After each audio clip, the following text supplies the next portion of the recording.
And it is a great pleasure to welcome back with us a woman who has been with us many times before. Always great when she comes back to town here in Sarasota. She'll be doing a show coming up Saturday. That's this Saturday, the 19th of January at the Glen Ridge Performing Arts Center. Great to welcome back great banjo artist and musician Cynthia Sayer with us by telephone. Cynthia, I think it's been a couple of years since we talked. How you been?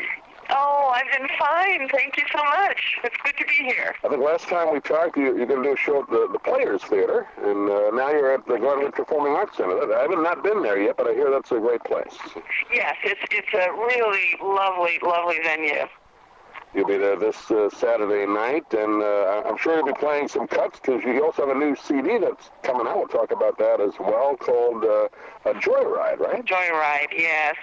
But just before we get there, this Saturday I will be with a wonderful trombonist, Bill Allred, who's quite well known in the early jazz world, and also with Don Mopsick on the string bass, who I was happy to learn moved down here to Florida. Oh, really? I think everybody moves down here eventually.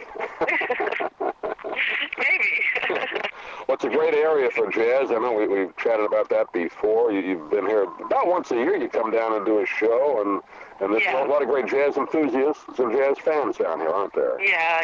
It's wonderful to come down here because, for exactly the reasons you just said. I mean, there's a wonderful jazz community here. There's great musicians and venues and interested listeners. It's the whole package. So who knows? I might end up here too. Hey, you have family down here, so my parents live down here. Yeah, so you're already a resident, sort of.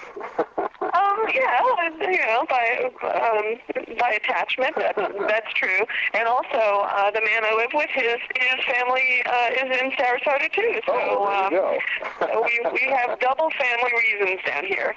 And you're based out of New York still, right? New York City, correct. City, which if you're going to be in the music or entertainment business, it's either New York or L.A., and I think New York, I'm a New Yorker as well, I think that's the place to be. Well, if you are in the entertainment business and don't like cars, then it's definitely the place to be. Well, I guess it's still, I guess back in the 30s and 40s it was known for the jazz scene, and there's still a lot of places up there, right? I mean, you play many of them. So. Yes, that's correct. There's a thriving jazz community, a thriving scene.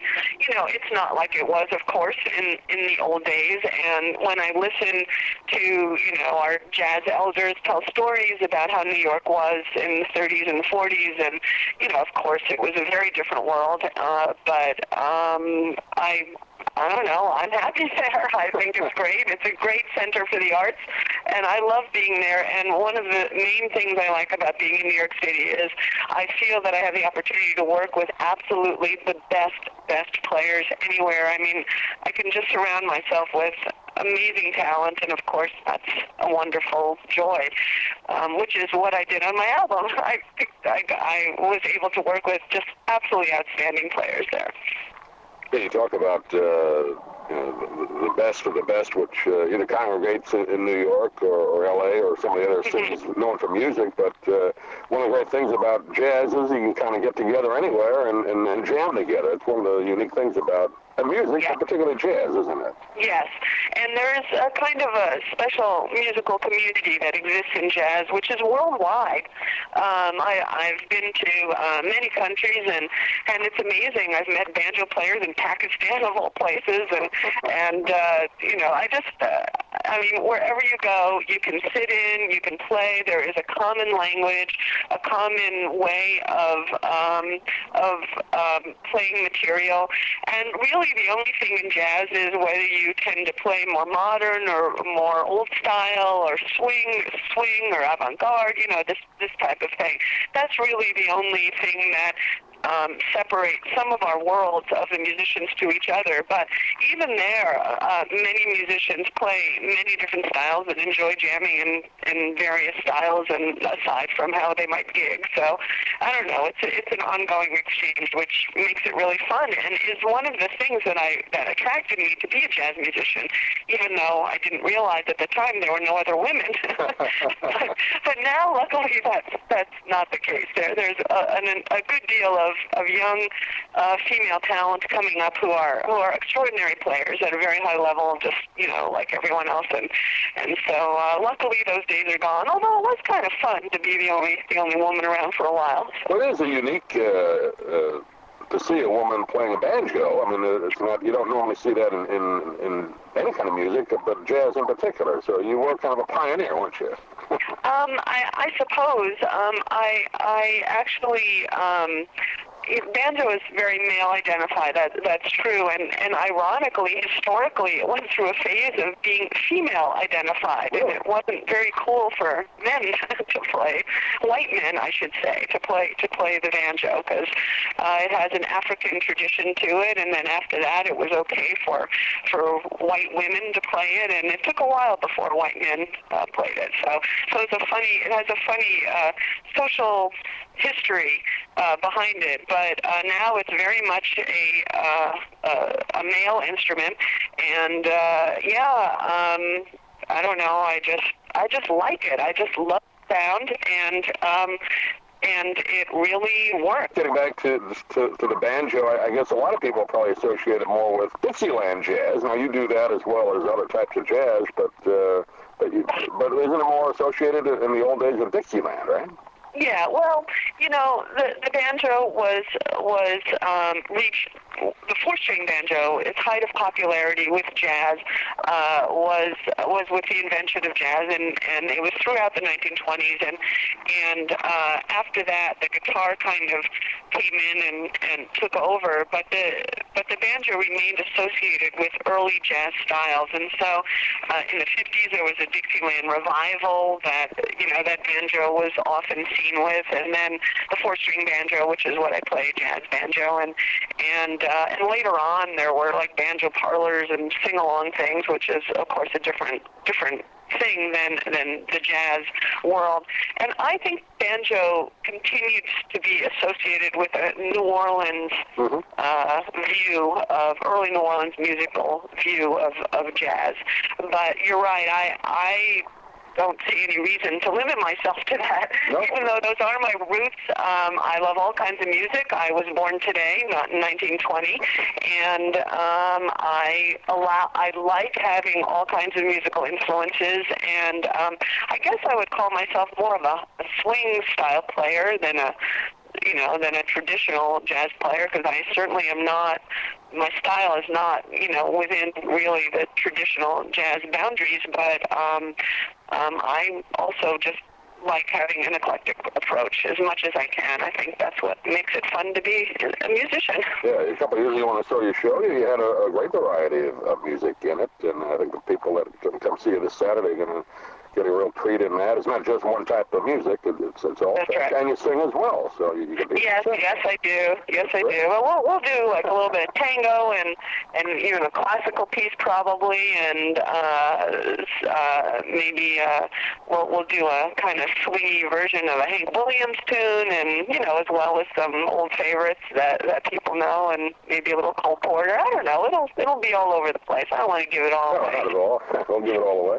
Hey, have you ever worked with Pete Seeger? I think a lot of people probably associate the banjo with the great Pete Seeger. Being up in New York, I don't know if you've ever worked with him or not. Or... No.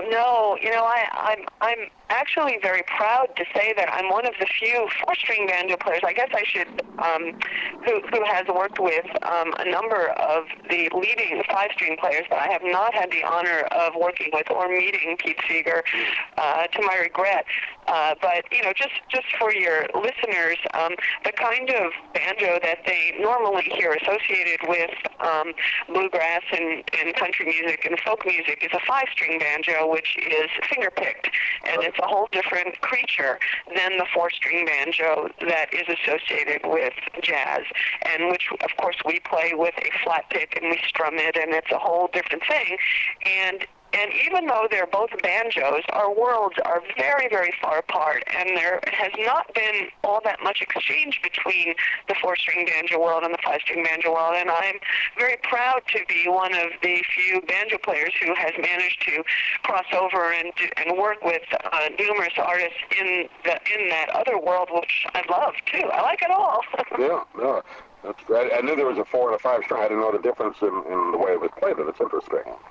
Yeah, they're played differently, they're tuned differently, and also, if you really want to throw some banjo nerds out there, there's actually two kinds of 4-string banjo as well. There's the tenor banjo, which was the classic banjo that was played with jazz bands, and the kind of banjo I play is called a plectrum banjo, which has a different tuning than the tenor banjo, and it was nicknamed the long neck, and they're both used. The kind that I play was frequently seen on vaudeville stages. There's big entertainers like Eddie Peabody. He played a plectrum banjo, but they're used interchangeably now for whatever you want. I mean, I think it's great to play jazz on plectrum, and soloists play tenor, and no big deal, either way now. Let's talk about the CD. It's called Joyride. It comes out later this month, January 22nd, as we take the interview right now. Cynthia, talk a little about, you mentioned a couple of the artists you're working with, but talk about the project. How did you put it together? Well, I knew that I needed to do another recording, because, you have to do that. You have to put out product, basically, when you work as a musician. And until I met Rosie ODonnell, I didn't know what I was going to do. I had no kind of direction or inspiration. And the minute I heard this man play accordion, I nearly had a heart attack. I'd never heard someone play like this before. And I was like, oh my goodness, this is amazing. And I immediately said, I want to make a record. Would you make a record with me? That was it. And the minute I heard him, he's a remarkable player. He has a really great, rootsy, edgy, swingy style on the accordion that I felt instantly was a good fit with my style. And some of the other musicians that I had the honor of working with over the years, and who I also often use when I tour, I invited them to join me on this project. Larry Eagle is my regular percussionist. Scott Robinson, a well-known saxophone player and clarinet player, and basically any kind of reed you can imagine. Scott's kind of well-known for his crazy different collection of all kinds of bizarre reed instruments, and he actually plays one on this recording too, called a taragato, which I had never heard of before. And Randy Sankey, awesome trumpet player, a young rising star talent, Adrian Cunningham on clarinet, great swinging violin player, Sarah Caswell, Marcus Rojas, who's I suppose we all consider him to be the number one tuba player in the country. This guy does everything. He's a stellar musician. Sorry? No, go ahead. I just have a call. Oh, and John Harrington, I suppose, is more well-known as the lead guitar player with Steely Dan. And he's on a cut. A good friend of mine who's playing I adore, and he really helps me rock out on Move It On Over, the Hank Williams tune. We do a cool old-style version of that. And Mike Weatherly, a great string bass player in New York City, as well as Mauro Battisti, who's a string bass player that I use regularly when I'm touring in Europe. And so, I mean, such great talent. Every one of these people, they're top players, and they afforded me the luxury of really delving into each arrangement and making it just what I wanted it to be, and then they all take it to the next level because they're so great. So, and it's fun. It's fun to put it together, and the whole premise behind this recording is just that, I feel so lucky. I really love what I do. I love it. When you play music, when you play jazz, you can feel so transported, and I just wanted to somehow make a record that portrayed that. The joy of playing music and what it feels like when it all connects and when it all clicks. And it was it's hard to know if that will necessarily happen when you're in the recording studio, but with such great artists, it did, and I'm very, very proud of this record. I do feel it's the best one that I've made so far. Coming out on, the 22nd of January, that's next week, and you can get it, I guess, online or on your website? Is that the best place? Yes, it should be, if everything is done as planned, it should be available on iTunes as of the 22nd, as well as other leading digital distributors. And if it's not, well, it should be. That's what they said. So, and it'll be on places like CD Baby, my own website, Amazon.com, and all these places. And if for some reason it's not done promptly on the 22nd, it should be at least within a couple of days. They're going to hear from you if it isn't. That's right. CynthiaSayer.com also is Cynthia's website. People interested in not only CD, but you can follow Cynthia. She travels the world. How many one-nighters would you say you do a year, Cynthia? You do a lot? Oh, gosh, it varies so much. I don't live on the road or anything like that. I don't actually believe in that. I have a very happy home life, and I try to balance it with my travels. And I guess every couple of months or few months I'll be on the road, sometimes just very briefly, sometimes for more extended periods of time. But I'm pretty careful to balance it all. And also I have some banjo students, which has become an important part of my life. Teaching, I only discovered in the past number of years, is something that I also have found very rewarding, and so I've been expanding that as well, which gives me a little more pull to stay home as well. But I still love touring. I've never gotten burned out on it or anything. It's just plain fun. And you can see Cynthia on the 19th of January. If you're listening to us before that date, if you're listening to the recording afterward, well, get the CD. It's called Joy Ride. Comes out later this month. And Cynthia, always fun to talk to you. I know we could talk a whole hour or two on music, but you have to get to rehearsals and have fun in Florida for a few days. Thank you so much. Thank you. I'm so excited at the great weather here. Oh, what a break. What a wonderful treat from New York. We'll talk to you again soon. Thanks for joining us. Thank you for having me.